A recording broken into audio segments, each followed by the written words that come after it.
My name is Valentino Balboni. I was very lucky to be with Lamborghini for 40 or more years and be part of the development of the Diablo. Now I am independent consultant and I am very happy to be always Lamborghini field. Our main purpose when we developed the Diablo SE was to have the car more powerful. We worked especially making the car lighter. The engine it's lighter because we have few components in magnesium, which is lighter than aluminum. We put drilled brakes, bigger calipers, different setting of the suspension and aerodynamics, especially with a beautiful wing, adjustable wing. We use the carbon fiber, a small side window, just to avoid weight.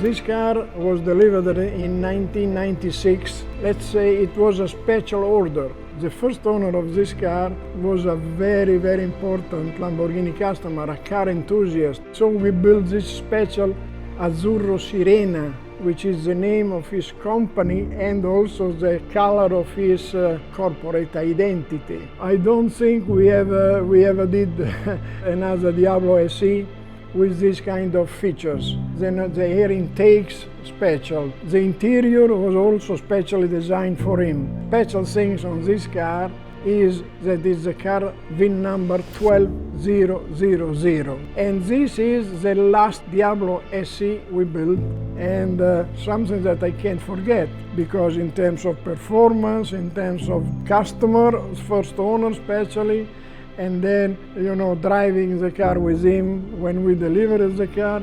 Practically, this Diablo SE is one of a kind.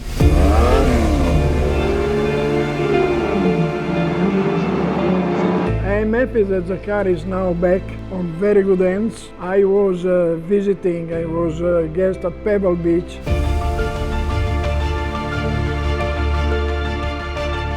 It was a big emotion to see this car on the field and especially in this occasion because we celebrate the 60th year of Lamborghini. So 30 years ago we delivered the car and now we are here on the most spectacular Concorso d'Eleganza in the world. And being part of this is another big emotion. Thinking about all the times, thinking about all the history of Lamborghinis, this car on the ramp in Pebble Beach is really something special. I am really happy to say and see a car like this, being so much celebrated and winning an award, which I never thought to see after so much time.